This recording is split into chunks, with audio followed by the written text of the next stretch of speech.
Torá al Instante, con el pastor Roberto Alfaro. Reflejos de la Torá, el manual de vida. La palabra es la misma ayer, hoy y por siempre. Hebreos 13:8. Torá al Instante. Es un espacio de reflexión y aprendizaje en familia, escudriñando las Escrituras de generación en generación. Acompáñanos todos los días, 7:30 de la mañana. Suscríbete a nuestro canal Radio Génesis 128 y activa la campanita. Torá al Instante.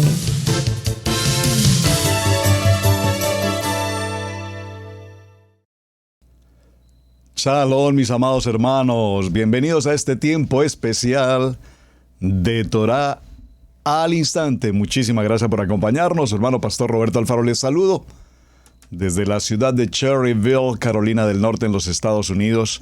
Israel Casa Integral. Recuerden nuestro lema: amar la palabra, aprender la palabra y vivir la palabra. La palabra escrita está. Amén. Muy bien. Bueno, amados, estamos retomando nuestra jornada de Torá al Instante. Hicimos un pequeño espacio para terminar de completar nuestro ciclo anual de Torá. Pero aquí estamos. Doy una cordial bienvenida, repito, a todos aquellos que nos acompañan fielmente y para quienes nos acompañan también por primera vez, bienvenidos.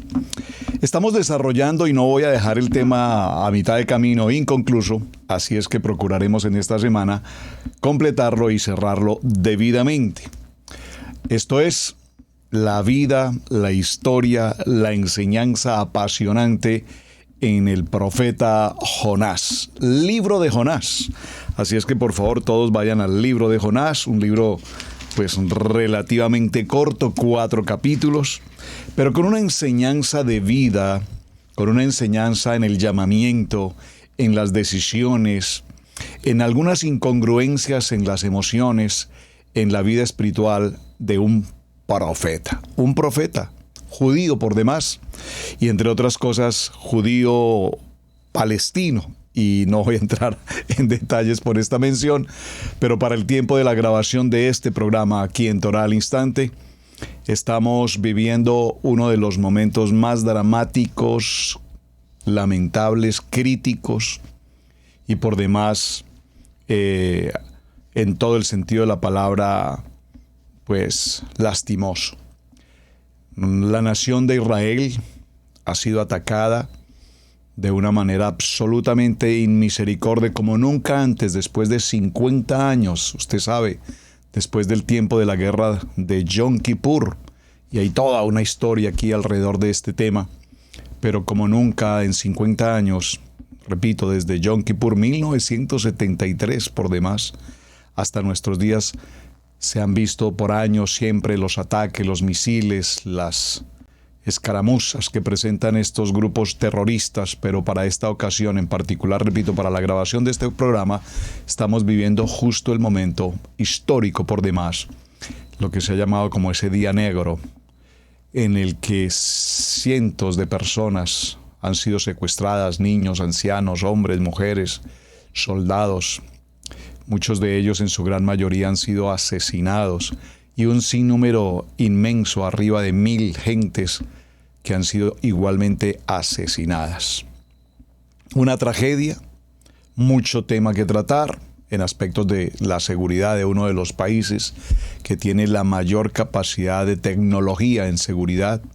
Preguntas muchas, explicaciones aún todavía no es el tema de entrar en ellas, porque Israel ha concentrado todo su esfuerzo antes de indilgar responsabilidades en una entidad, en una persona, en un líder, en una institución. Ha desarrollado un frente común, una nación unida, un pueblo unido, en procura primero de ayudar a todos aquellos que lo necesitan, heridos, personas que han perdido a sus seres queridos. Y es nuestra responsabilidad como Casa de Israel orar por la paz de nuestra querida Casa de Israel. Seguramente muchas cosas acontecerán a partir de esta fecha, terminado el tiempo de Sukkot, definitivamente la vida y la historia partió de nuevo. Algo muy grande está ocurriendo en estos instantes y para la fecha, repito, de la grabación de este programa, probablemente no sabemos aún que otras cosas mayores estarán siendo tramadas por el adversario, el enemigo, y ocurrirán. Lo importante aquí es entender que lo que ocurre en Israel afecta a la humanidad entera. Afecta la economía, afecta la política, los gobiernos, afecta la humanidad en todo el sentido de la palabra. Así es que usted podrá pensar por un momento, bueno, eso ocurrió en Israel y yo estoy a muchos kilómetros de distancia. Pues no es así. Estamos todos siendo partícipes, activos, pasivos y víctimas de esta situación. Así es que ojos abiertos, oídos muy atentos, amados hermanos, a lo que está ocurriendo, porque esta es una forma como el adversario se levanta y alrededor de este tema, no solamente ese grupo terrorista, sino cualquier persona un poquito desequilibrada con este concepto antisemita y con estos conceptos antijudaicos, pues en cualquier momento pueden ocurrir circunstancias. De hecho, nosotros, como Israel Casa Integral, hemos tomado algunas consideraciones necesarias porque pareciera ser que cualquier cosa que tenga el nombre de Israel, cualquier institución, cualquier actividad que tenga que ver con la Torá, es el momento en que, repito, todos estos hombres o todas estas personas descabelladas, desequilibradas, pretenden levantarse buscando cómo derribar, cómo derrocar, cómo aniquilar todo lo que tenga que ver con Israel. Entonces notemos que también nos afecta de manera muy directa a todos y cada uno de nosotros. Muy atentos, amados hermanos. Muy bien. Retomando y por supuesto, repito, lamentando la tragedia para todas aquellas familias en Israel, pues nos unimos a ese dolor y estamos en pie de batalla orando y clamando por la dirección, la sabiduría, el entendimiento a los directivos, a los gobernantes, al primer ministro, Benjamín Netanyahu, que le dé el eterno sabiduría, entendimiento. Está rodeado de hombres de sabiduría, de conocimiento, hombres de guerra, pero ante todo, rabinos, hombres de sabiduría y del conocimiento de la palabra. Amén. Hemos considerado hasta el momento en la vida de Jonás.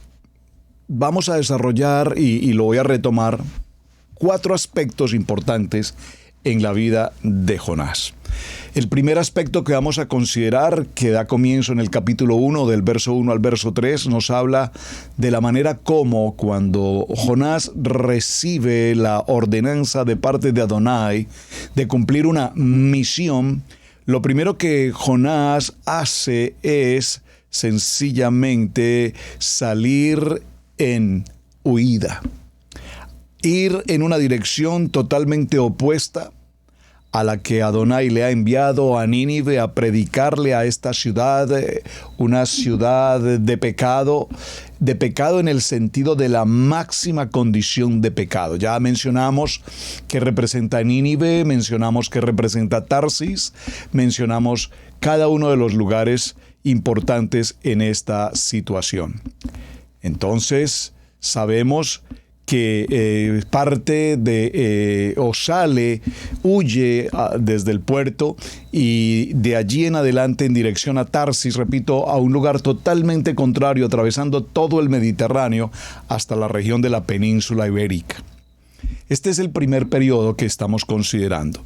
La segunda etapa del tema de Jonás la encontramos a partir del capítulo 1, verso 4 y 16, porque ocurre como Adonai provoca una tempestad que afecta de manera estruendosa la embarcación en la que Jonás se traslada y huye, repito, en sentido contrario. Es decir, que esta embarcación entra en una situación de extremo peligro. Los marineros, que son conocedores, por supuesto, de su trabajo, de su labor en el mar, que han vivido experiencias acerca de las mareas altas, las olas, las tempestades, saben y conocen que lo que está ocurriendo en esta ocasión no es algo que haya ocurrido en tiempos anteriores. Esto es algo que se sale de su experiencia como marinos, que se sale de lo normal de una tempestad y de los peligros que una tempestad conlleva. Por lo tanto, ellos acuden a desalojar víveres, mercancías. Recuerden que partieron de Job, que es un puerto de comercio, y llevan una inmensa carga. Así es que desalojan buena parte de la misma, pensando que es la forma de salvar la embarcación. Sin embargo, a su vez acuden a sus rituales acerca de sus ídolos y buscan la manera de calmar estas tempestades. Pero Jonás, que sabe lo que está ocurriendo, se hace presente frente a los marinos y se descubre y se indica a él como culpable y responsable, entendiendo que esta tempestad ha ocurrido justamente por su desobediencia. Así es que Jonás lo que hace es confesar evidentemente su fe, evidentemente su misión, y a su vez él reconoce que solamente hay una forma posible para que esta tempestad se calme. Es decir, quitarse la vida, puedo decirlo de esa manera, porque la conclusión y la forma como él presenta la solución al problema es diciéndole a los marinos: es necesario que me arrojen al mar, que me echen al mar. Y los marinos intentan primero decir que esa no es la circunstancia, es decir, ellos no ven la relación espiritual que pueda estar ocurriendo frente a este hecho. Se oponen frente a la situación y frente a lo que este hombre solicita, pero sin embargo, Jonás termina siendo arrojado al mar. Hasta aquí podríamos concluir la historia y decir, bueno, misión cumplida. No hizo caso de la ordenanza, tomó una decisión personal, libre albedrío, se dirigió en sentido totalmente contrario. Adonai llama su atención a través de esta tormenta, y lo que podríamos considerar aquí un acto de valentía es, número uno, que evidentemente él reconoce que esta circunstancia se obedece a su desobediencia. Número uno. Número dos, hay una sola solución al respecto, y es que sea arrojado al mar. Es decir, si yo soy el causante, si yo soy el problema, si yo soy el motivo por el cual Adonai ha enviado esta tormenta, no es necesario que la embarcación, las personas, las mercancías y todos los que vamos en esta ruta pierdan la vida como consecuencia de mi responsabilidad. Es decir, que si quisiéramos en un momento resaltar lo que Jonás está haciendo, no cabe la menor duda que él estuvo absolutamente dispuesto a entregar su vida, porque lanzarlo al mar no era una solución en el sentido de que la tormenta se calmara, sino que lanzarlo al mar significaba evidentemente, repito, una situación de muerte. Es decir, era un suicidio absolutamente establecido. El tercer episodio que vamos a considerar ocurre a partir del capítulo 2, desde el verso 1 hasta el verso 11. Y esta es una de las historias, repito, que con mayor, se podría decir que con la mayor conocimiento de causa está en el corazón de cientos, de miles de gentes, especialmente los niños, cuando nos contaban la historia del gran pez que devoró a un hombre llamado Jonás. Canciones hay al respecto, poemas, historias, y por supuesto, repito, ¿quién no recordará la historia de este pez? Cuando Jonás cae entonces a esa situación de las aguas, Adonai permite, repito, que un gran pez, y estamos hablando de un gran pez gigante de tamaño, viene y lo devora. No sé si usar la palabra, se lo tragó el gran pez. Este monstruo marino lo lleva durante 3 días con sus respectivas noches, y aquí estamos entendiendo la palabra profética y tipológica que esto representa, de los 3 días y las 3 noches en su vientre. Y esto es emocionante, es interesantísimo, hermanos, porque cuando leemos la historia y consideramos hacer una escena mental de lo que está ocurriendo, ¿cómo ocurrirá ese momento en el que es ingerido o devorado por el gran pez, cómo pasa a través de todo su sistema digestivo hasta llegar al estómago y estar allí como en una habitación de pie o sentado durante 3 días y 3 noches. Es algo realmente extraordinario esta historia. Finalmente, al cabo de este término, vemos cómo dentro de ese gran pez en su vientre, Jonás tiene el tiempo de orar. Interesantísimo, eso lo veremos en detalle. Y aún pensar y componer lo que conocemos como el Salmo, el capítulo del Salmo 2, cuando vemos cómo lo vomita ya ese gran pez, y lo vomita, lo expulsa justamente en el lugar a donde Adonai le había enviado. Cuando leemos la historia, podría parecer evidentemente, repito, como una película, como una fantasía. Pero entendemos en el propósito de la palabra que más que una historia o una fantasía, es las cosas maravillosas y grandiosas que Adonai hace en el momento que tienen que ocurrir. Hemos visto cómo hay un punto de partida, hay una misión establecida. La misión al principio no va en la ruta correcta, así es que empieza a realizarse un proceso de atención de parte de Adonai. Y esto nos lleva a nuestro cuarto punto a tratar, y es a partir del capítulo 3, del verso 1 en adelante, cuando la palabra de Adonai se dirige de nuevo al profeta, a Jonás, y esta vez, para esta ocasión, en esta segunda ocasión, a Jonás obedece. Dígalo conmigo.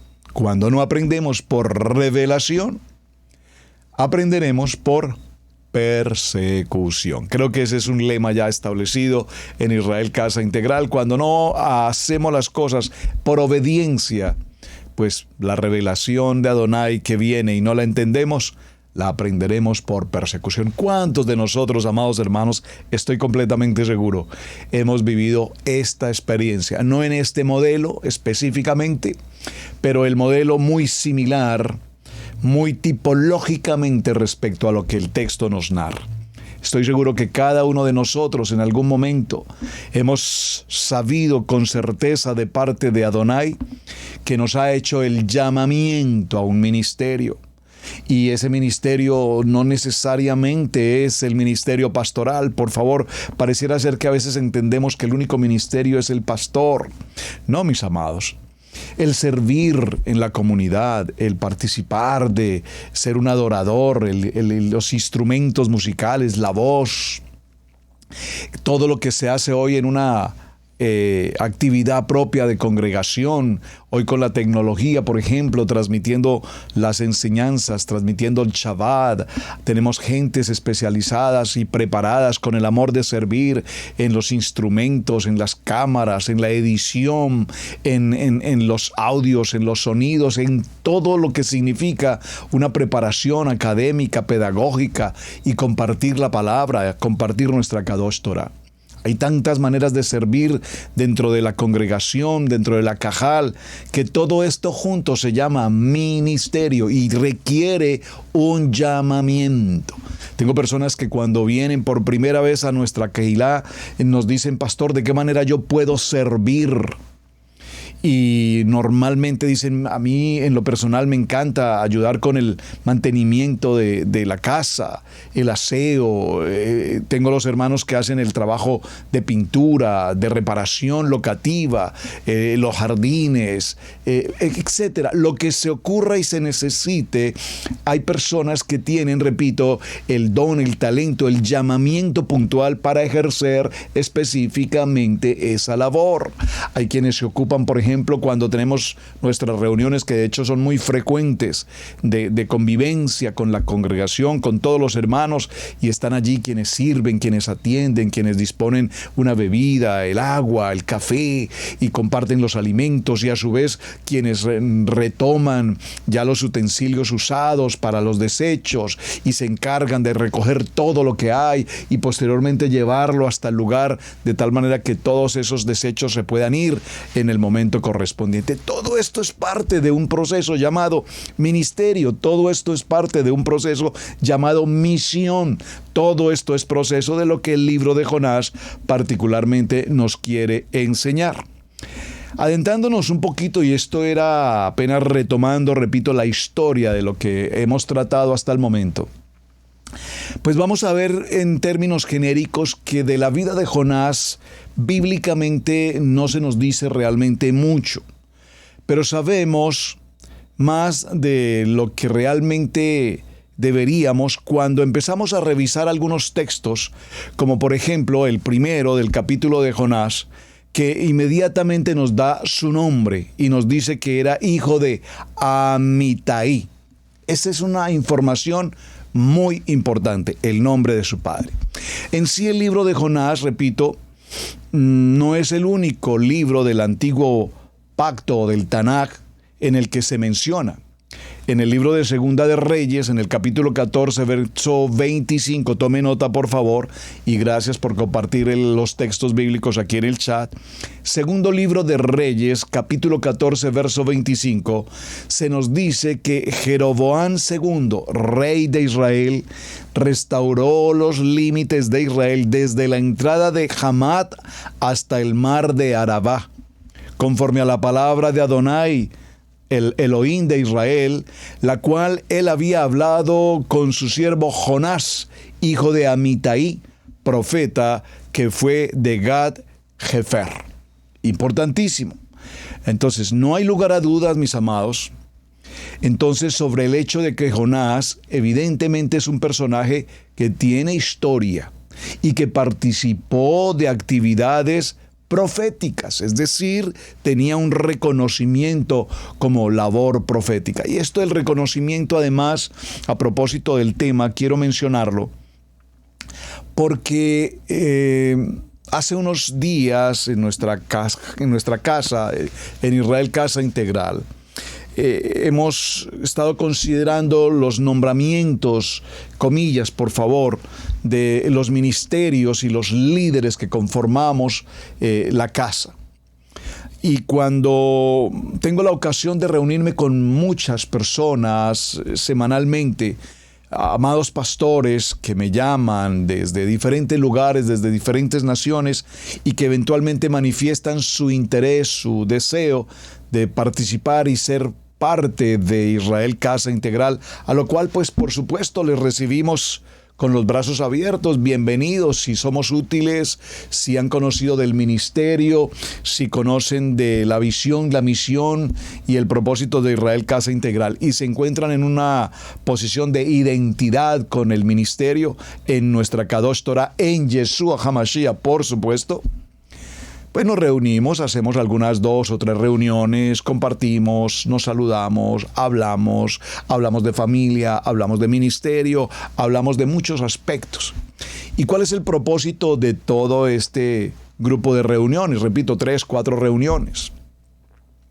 Pues el propósito es que para quienes empiezan a formar parte de Israel Casa Integral tengan la certeza en sus corazones como ministerio que venimos a servir. No venimos aquí a brillar como youtuber, o venimos a brillar aquí buscando rating, o venimos a buscar aquí congratulaciones y demás. No es nuestra intención en el ministerio.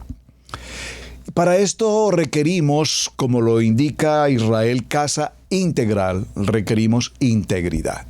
Integridad no solamente en el nombre como tal de la palabra, sino lo que significa el cumplimiento de lo que la Kadosh Torah en Yeshua HaMashiach nos enseña. Y esto pareciera un poco difícil lo que voy a decir, pero ha llevado a la conclusión de que muchos de los que nos han contactado y han querido ser parte de esta casa, después de pasar un proceso de 4 o 5 reuniones, por lo menos conmigo, en lo personal, tenemos como mínimo 3 reuniones, pero a su vez se reúnen con los líderes pastores de Israel Casa Integral y cada uno de ellos a su vez les enseña, les comparte de lo suyo el formato. Cómo se desarrolla el ceder, cómo es el manejo que tenemos en nuestras finanzas, los libros contables, los diezmos, las ofrendas, el estricto control de registro que tenemos en este sentido. Y cuando esto ocurre, nos hemos encontrado con la sorpresa de que muchos de ellos nos dicen, bueno, realmente Israel Casa Integral muy linda, me encanta la visión, nos gusta su estilo, nos identificamos, pero en materia de finanzas no estamos de acuerdo. Nosotros queremos tener nuestro propio bolsillo, nuestra propia alcancía. Y esa expresión inmediatamente denota que no es el propósito de Israel Casa Integral. En esta casa se lleva absolutamente un registro contable de todo cuanto pueda ingresar, diezmos, ofrendas y sedacá y todo, con libros contables, de tal manera que todo esté, repito, siempre establecido con pulcritud, como la misma Torá nos lo enseña. Acordémonos cómo Moshe hizo una reunión con toda la casa de Israel y estableció punto por punto todo lo que había ingresado, oro, plata, bronce, cobre, todos los elementos, la madera, las telas, y relacionó absolutamente hasta el más mínimo detalle. Esto nos enseña la Torá. Pero curiosamente a muchos hermanos esta parte parece que no les gusta, pero pastor, es que en nuestro país nosotros no necesitamos tener registros, en nuestro país nosotros no necesitamos llevar ese control. No se trata de nuestro país, no se trata de la Oficina de Impuestos, no se trata del IRS en los Estados Unidos, se trata de la Kadosh Torah, se trata de que nuestros cuentas sean tan claras, tan limpias y tan transparentes, que cada persona que conforma Israel Casa Integral en las naciones, cuando presenta su siembra, la presente con la claridad en su corazón de que está siendo utilizada debida y adecuadamente. Entonces, pues nos encontramos con una sorpresa. Y la sorpresa es que muchos son los llamados y pocos son los elegidos. Esto a su vez lo traigo a colación, ¿por qué? Porque cuando hacemos el llamamiento, cuando vinculamos hermanos que ya hoy son parte del ministerio, con ellos tenemos un conocimiento claro, quién es cada quien. Sabemos quién es cada varón, cada mujer, cada hijo. Somos una familia y, como dice la palabra, y nos amamos. Pero realmente el reconocimiento, y atención a lo que voy a mencionar, al pastor Alfaro no lo llaman pastor Alfaro porque les cae bien o porque es simplemente el pastor. Hay un nombramiento oficial como pastor, gloria al Eterno. Una certificación propia como pastor, gloria al Eterno. Eso desde el punto de vista, digamos, de currículum. Pero en cuanto a la comunidad, si no es porque he merecido y me he ganado la honra y el respeto para ser el pastor de Israel Casa Integral, pues entonces algunos me dirían, ¿qué hubo, Roberto? ¿Cómo está, hermano? ¿Entonces qué? No. Gloria al Eterno, tengo el respeto de todos nuestros hermanos y ese respeto lo hemos ganado con mucho esfuerzo, con mucho trabajo. Así ocurre para todos los ministerios en las naciones. Cada quien ha recibido la honra y el respeto de sus familias, de sus ovejas, quienes le llamarán pastor. ¿Por qué estoy mencionando todo esto? Porque aunque no conocemos mucho de la historia de Jonás, sin embargo vemos cómo, repito el texto que acabamos de leer, sí evidentemente la Biblia en segundo libro de Reyes, en el capítulo 14, verso 25, nos hace mención al reconocimiento profético que tiene Jonás. Sabían quién era, reconocían su ministerio profético y la Biblia así lo confirma. Y lo único que nos menciona es que era hijo de Amitai, profeta también de Gad Hefer. Importante. Ahora, entendiendo esto, vemos que el profeta, pues por supuesto, participaba de muchas de las actividades propias del momento. El hogar del profeta, el hogar de Jonás, era el lugar, la ciudad de Gad Hefer, de acuerdo con Josué, capítulo 19, verso 10 al 13. Por favor, atenta nota a este texto. Les pido, por favor, vayan allí y léalo. Estaba en el territorio de la tribu de Zabulón. Y de acuerdo con la tradición, era lo que hoy se llama el Meshet, un pueblo árabe a unos 5 kilómetros al noreste de Nazaret, donde se afirma que una de las muchas tumbas allí presentadas es la de Neví Yanús, o sea, Jonás, muy interesante. También de Get Hefer, como situada a 2 millas romanas desde Séforis rumbo a Tiberias. Importante que recordemos que el nombre de Jonás, en su etimología, este nombre significa paloma, y el nombre de su padre significa verídico. Siendo que Jonás vivió durante el reinado de Jeroboam, es posible que haya vivido aproximadamente cerca del año 788, esto por supuesto antes de la era común. Tanto Jonás como Yeshua eran de la zona de Galilea. Esto nos lo dice segundo libro de Reyes 14:25. Y por 3 referencias más que tenemos en el Brit Hadasha, vemos que la historia de Jonás evidentemente es una historia verdadera y no como algunos la han considerado una alegoría o un relato simplemente, sino que evidentemente se trata, repito, de lo que es la vida verdadera del profeta Jonás. Ahora, en este proceso, cada caso da la señal de que el profeta Jonás, ya que el incidente en la vida de aquel profeta fue un símbolo de lo que representa la primera muerte y la resurrección de Mashiach. Amados, tengo que hacer una pequeña pausa y ya regresamos. ¿Qué significa la fiesta del Eterno? ¿Cómo se celebra? ¿Debo celebrarla? Acompaña a los pastores Alfaro en este viaje bíblico. Queremos enseñarte de una manera bíblica cómo celebrar estas fiestas y su cumplimiento en el futuro. Urge hacer una auditoría completa de nuestras creencias. Es imperdonable que, habiendo tanta información disponible hoy día, tengamos que seguir acomodados en el error y a las doctrinas teológicas antisemitas.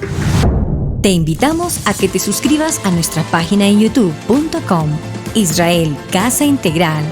Recibe diariamente notificaciones de nuestra página, el devocional diario, cápsula de vida con Camilo Alfaro, el programa Noti Maná, estudio bíblico Maná, una producción de Israel Casa Integral.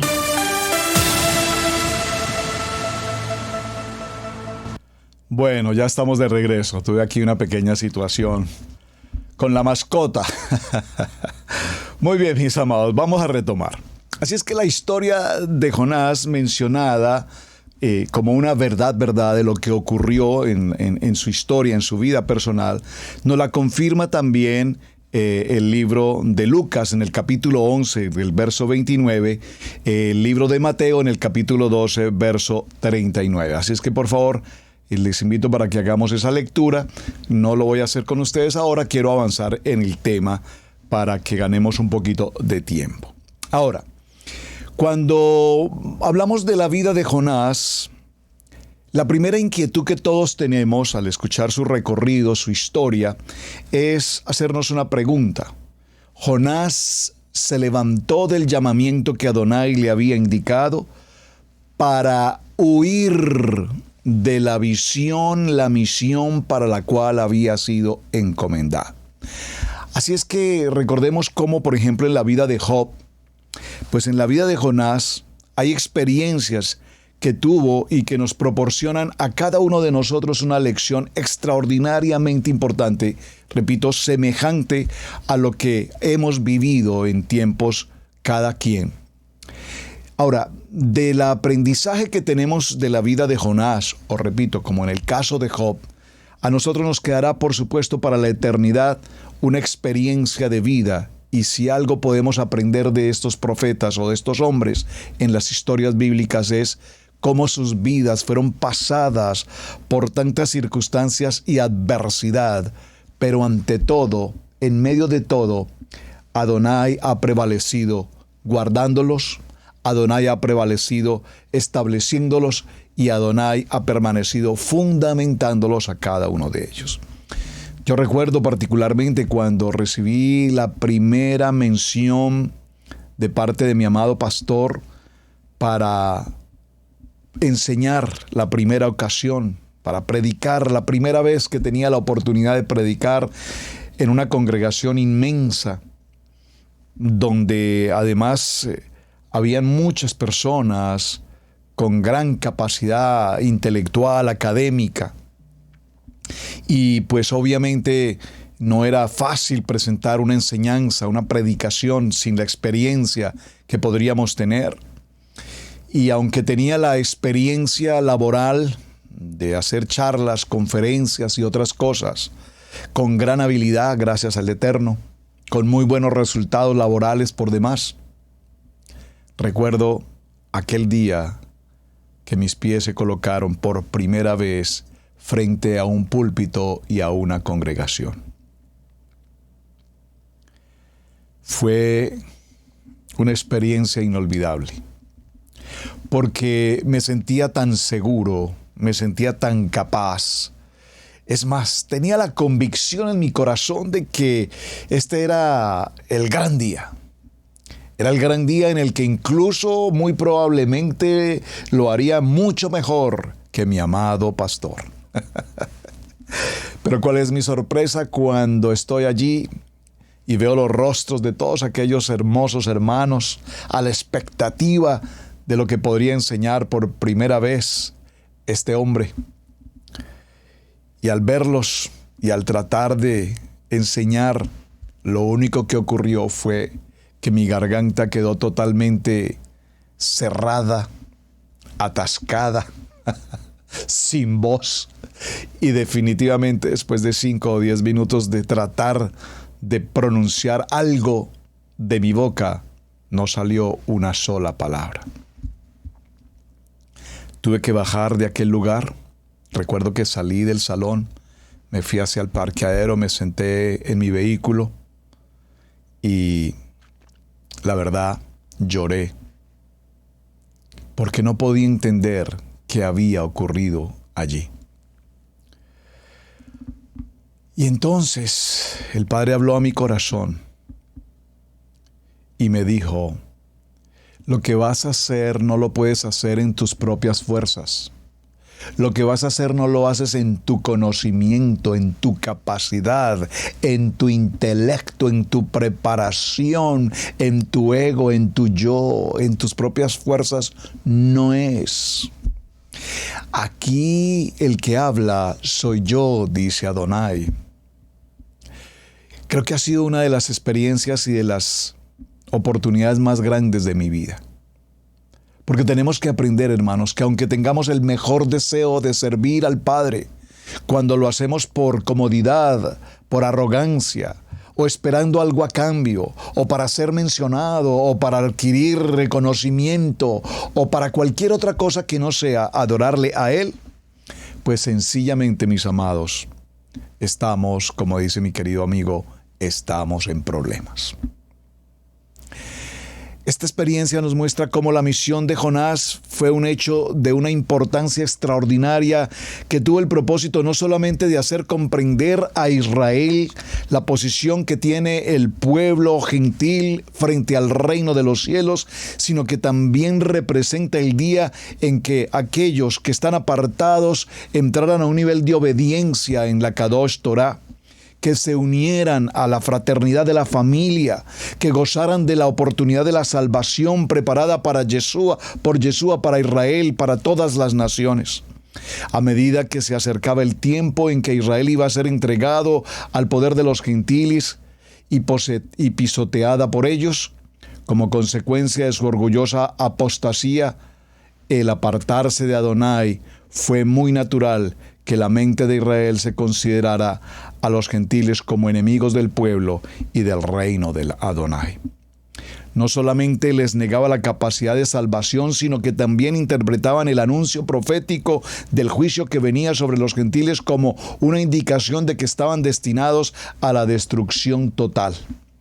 El objeto de esta misión que el Eterno le había entregado a Jonás de ir a Nínive y predicar era precisamente el de combatir la forma más directa y enérgica y prácticamente desechar por completo la idea errónea de que solamente los descendientes de Abraham, o sea, la nación elegida Israel, sería salva. La actitud de Israel hacia el designio de Adonai de no mostrar misericordia a aquellos que no conocían de la palabra, otorgándole la salvación, queda demostrada aquí, en esta misión que lleva a cabo Jonás. Y Jonás recibe ese mandato divino y también cuando va a llevarlo a efecto, él sabe que es una situación difícil y adversa. Porque ¿cómo traer a la palabra a hombres crueles, perversos, llenos de iniquidad, de transgresión? Pero sin embargo, obedece y como el Eterno se lo indicó, así lo hace.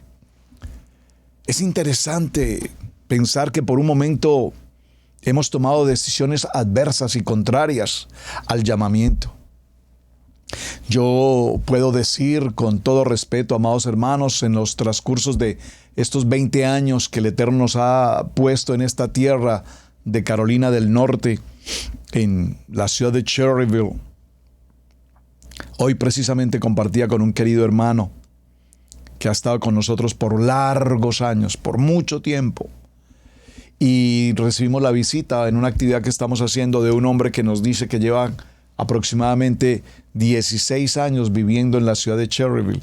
Y qué interesante, en 16 años, por primera vez hoy lo veo. Es una pequeña ciudad. Asumo conocer a la gran mayoría de gentes que se encuentran viviendo en este sector porque pues relativamente la ciudad es pequeña.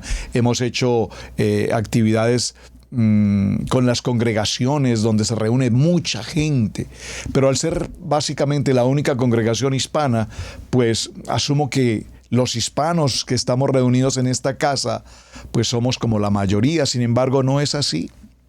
Hoy tuve la oportunidad de conocer a un hombre que tiene, repito, 16 o más años viviendo en Cherryville, y qué sorpresa, nunca jamás le había visto.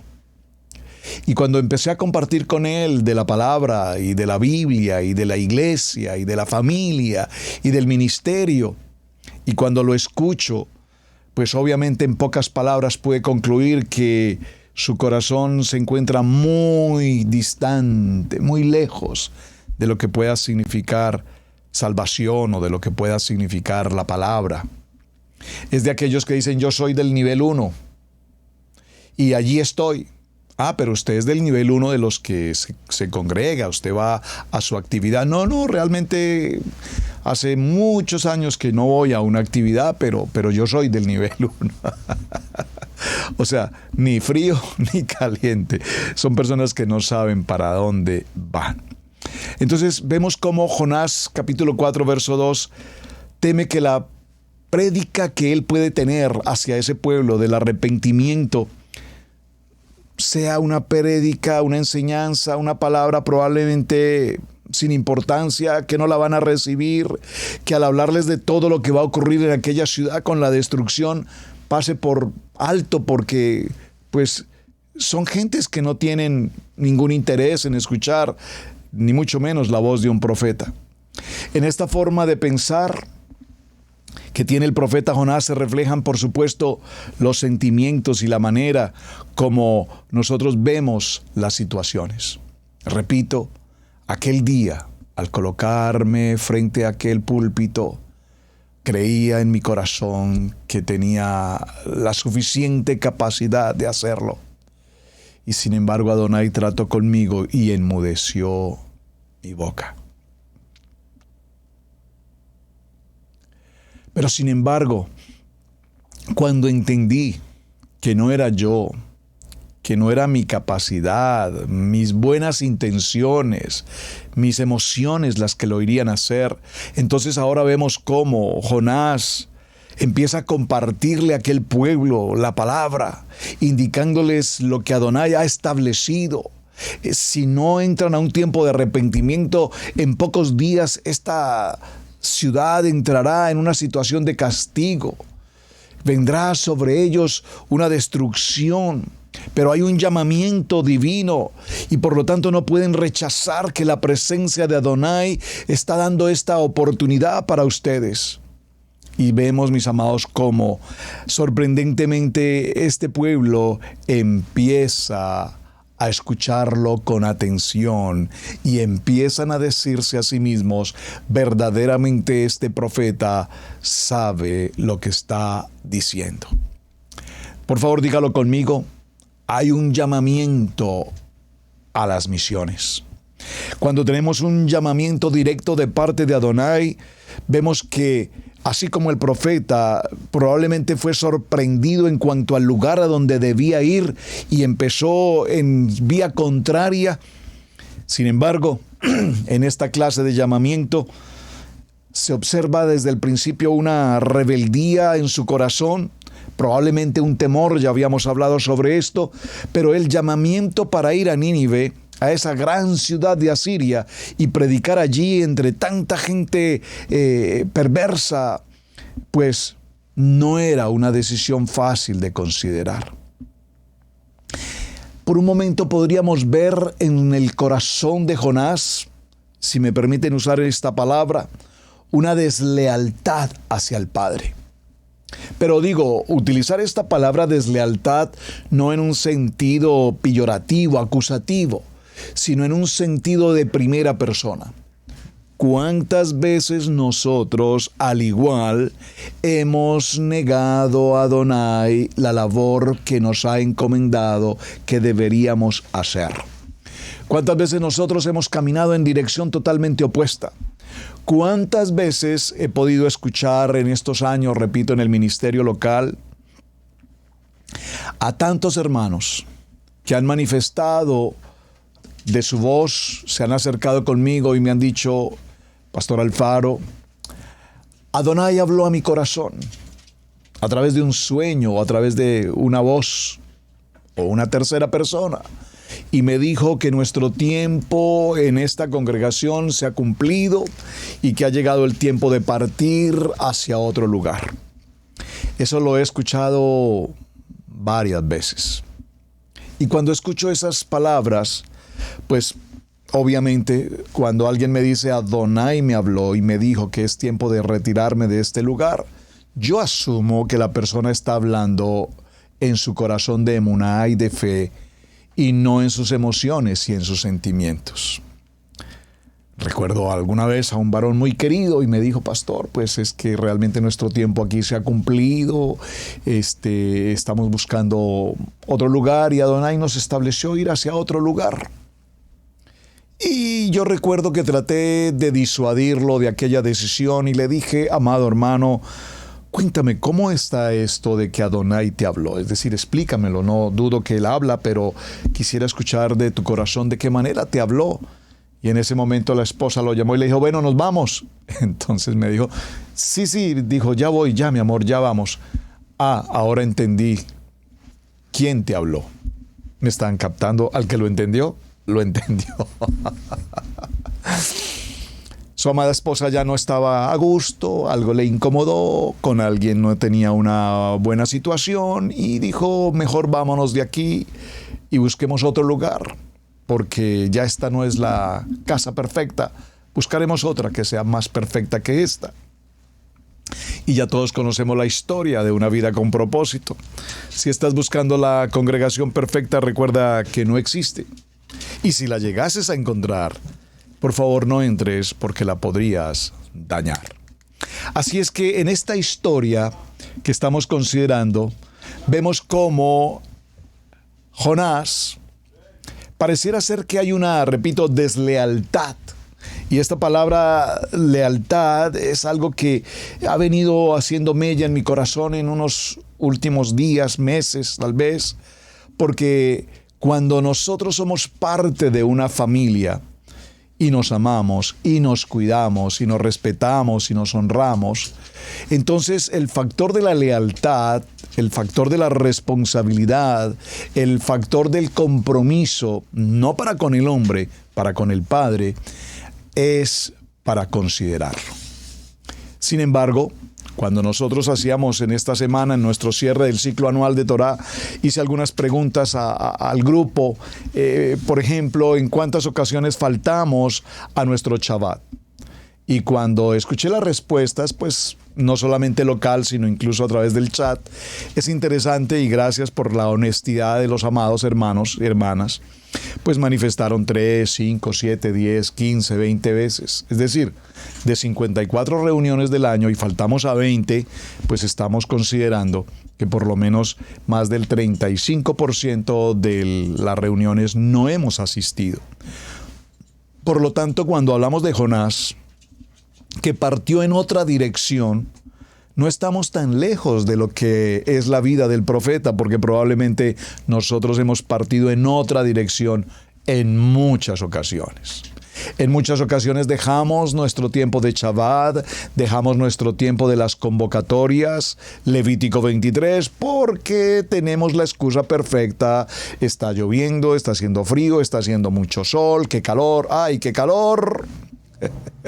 Me queda muy larga la reunión a donde vamos a ir, no tengo tiempo, es el cumpleaños, tengo visita, estamos en esta reunión, etcétera, etcétera, etcétera. Es decir, que Jonás nos está mostrando en su vida la manera práctica como él tomó en dirección a Tarsis. Pagó su boleto y se fue lo más lejos posible. Porque la ordenanza del Padre era ir a una ciudad de peligro, a una ciudad de pecado y llevar la palabra profética estableciendo lo que Adonai había determinado que ocurriría para que el pueblo se me cruzó la palabra, inconverso, gracias, para aquel pueblo inconverso, para aquel pueblo no creyente, para aquel pueblo que vivía de la condición de maldad y de pecado.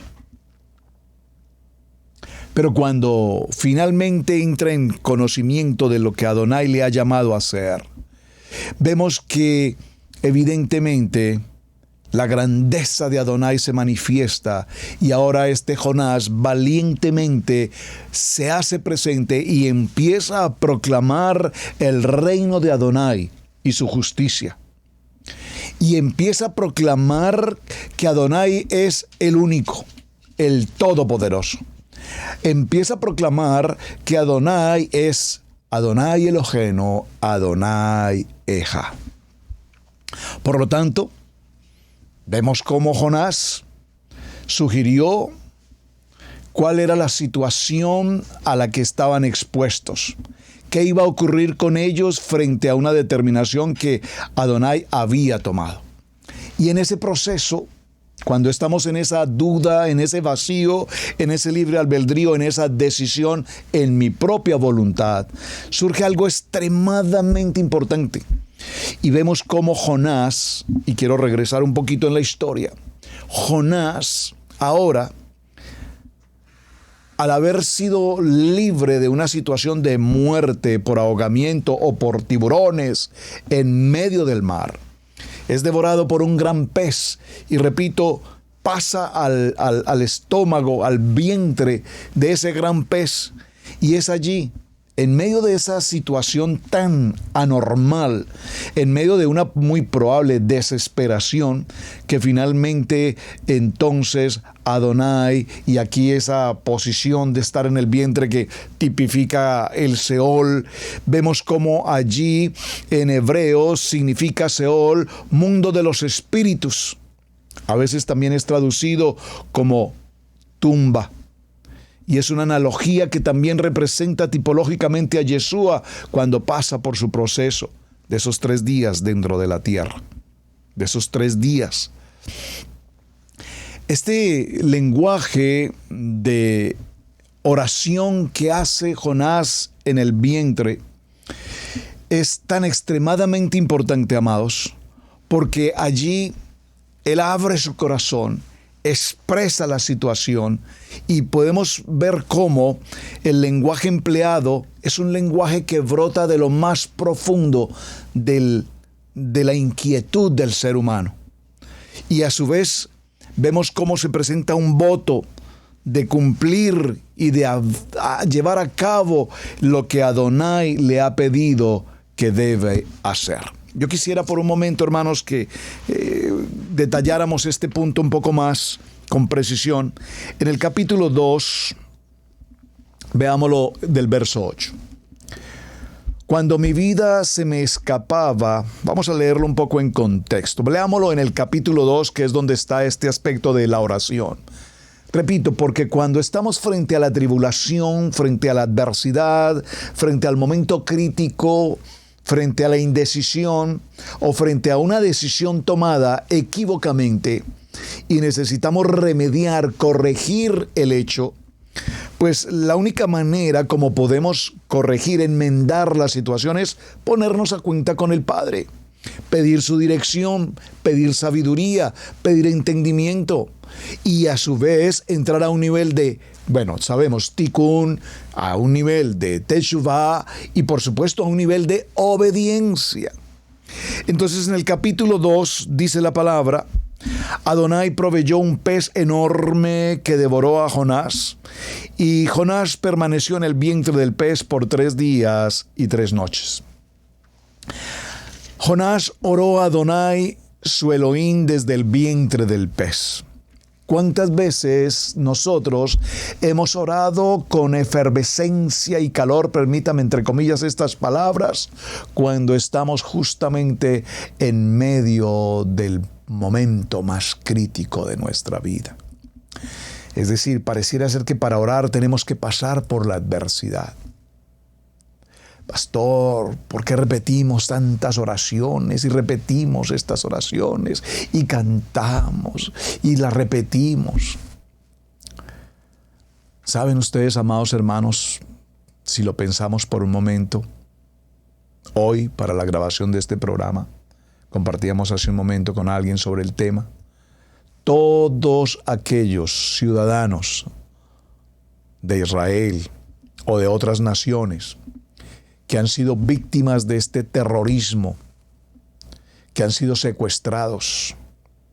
Ustedes podrán pensar cuántos de ellos realmente conocen de Yeshua HaMashiach. Ustedes podrán pensar cuántos de ellos conocen de Torah. Ustedes podrán pensar cuántos de ellos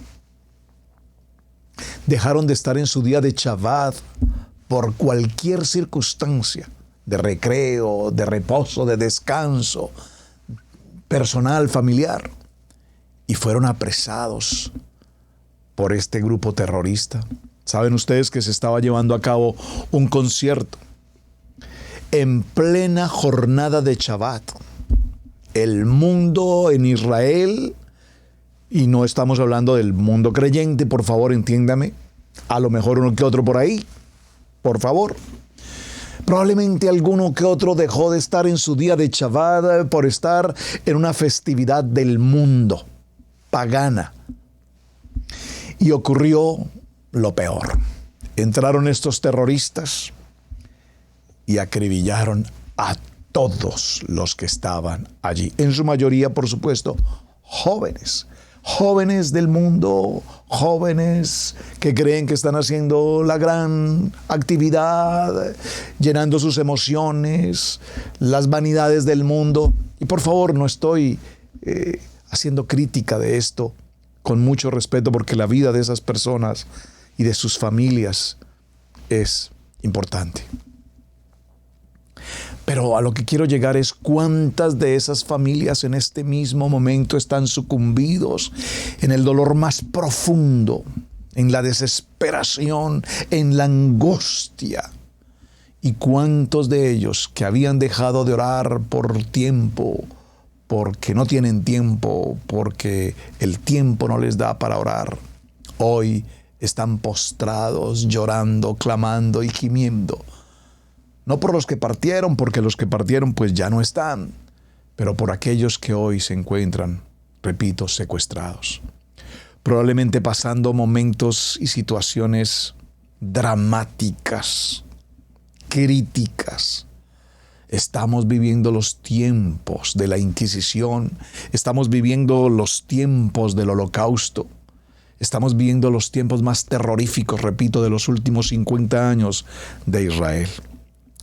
Y nos dice el verso 2 que entonces Jonás oró a Adonai, su Elohim, desde el vientre de ese pez. Desde el momento más crítico de su vida, levantó su voz para orar. Y dijo, en mi angustia clamé a Adonai, y él me respondió. Desde el vientre de la fosa clamé y oíste mi voz. Me echaste en las profundidades, en el corazón del mar. Me rodearon las corrientes, todas tus ondas y tus olas pasaron sobre mí.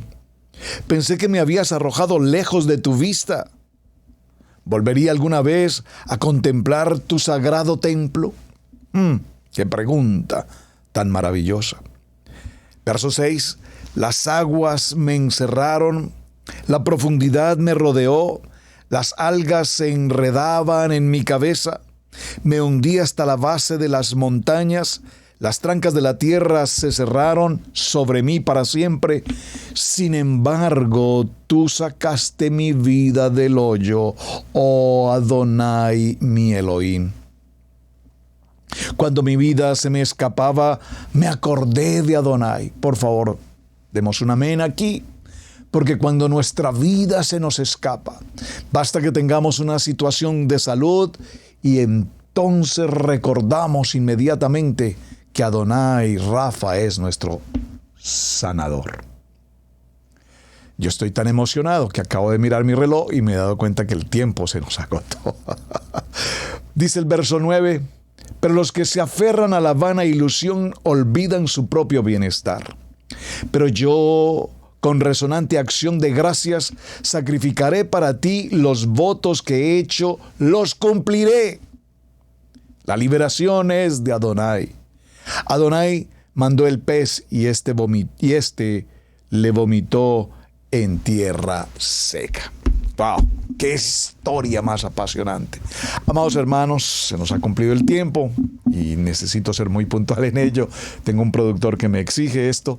Así es que, por favor, muchísimas gracias por acompañarnos. Mañana continuaremos. ¡Qué historia más apasionante!